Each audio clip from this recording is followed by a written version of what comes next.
Hello, hello, it's Miss Benina, and today I will be reading Apple Trouble by Roundhill Scammell and Michael Terry. Apple Trouble. Hedgehog had just finished building her winter nest under an old apple tree.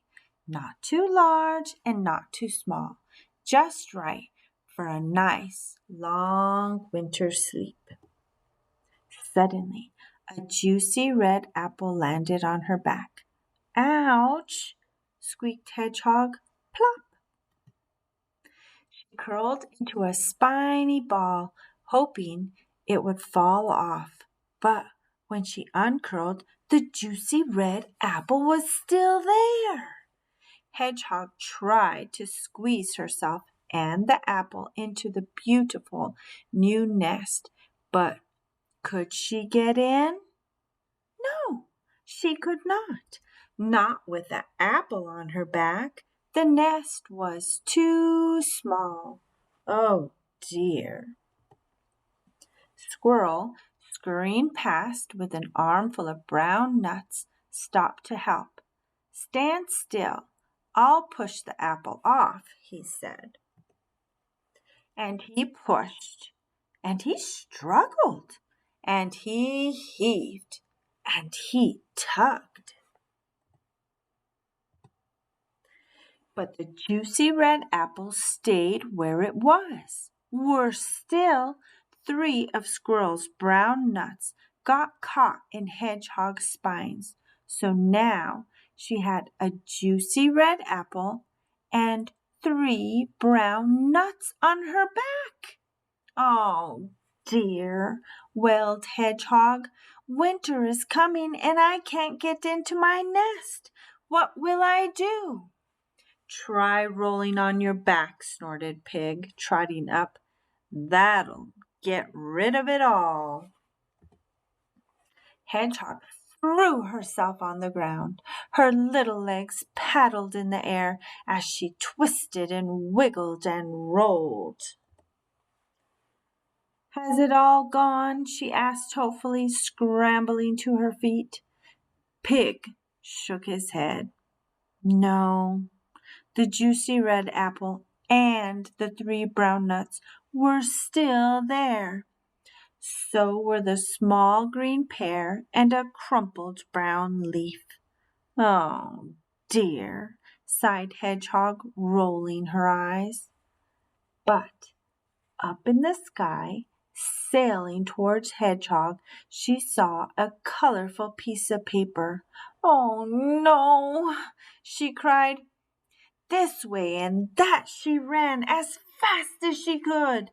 This way and that drifted the paper and landed right on her back between the apple and the 3 brown nuts.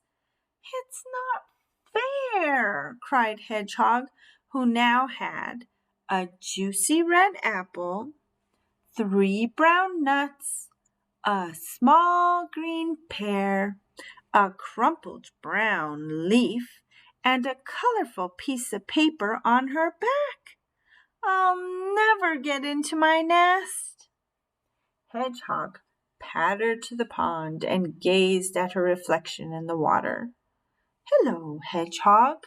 That's a lot of stuff on your back," croaked Frog. "Humph!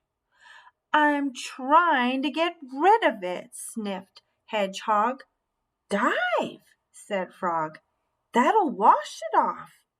Hedgehog dipped a foot in the murky water, then dived. Splash! Her friends watched Hedgehog bobbing up and down.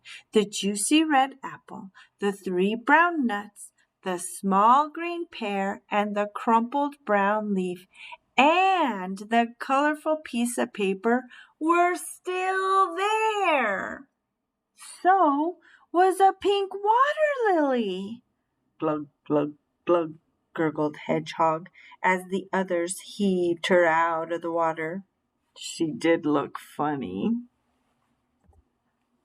But Hedgehog did not find it funny. Stop laughing, she sputtered and stamped her feet on the ground. Where am I going to sleep? Pig and Squirrel looked worried. So did Frog. I do have one last idea, oinked Pig. Squeeze through that hedge over there. That'll brush everything off. So Hedgehog closed her eyes and squeezed herself through the thick leaves. But did it get everything off her back?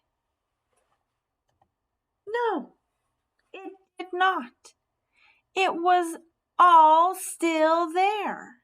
So were 4 ripe blackberries, and there, staring at her with a look of great surprise, stood Goat. "Oh!" cried Goat, "you've brought lunch." "Help yourself," said Hedgehog. "Take it all." "Yippee!" brayed Goat. Then he picked off and ate the juicy red apple, the 3 brown nuts, the small green pear, the pink water lily, and 4 ripe blackberries. For dessert, he ate the paper. The only thing he left was the crumpled brown leaf. He just couldn't eat any more. "Hurrah!" cried Hedgehog. She felt as light as a feather. "Thank you, Goat," she said. Then she ran as fast as her little legs could carry her, through the gate, past the pond, across the orchard, under the tree, and home to her nest. Hedgehog squeezed into her little nest. It fit her perfectly, and it was the best nest ever. Outside, a cold wind blew another apple off the tree. But it didn't fall on Hedgehog. She was safe in her nest and fast asleep.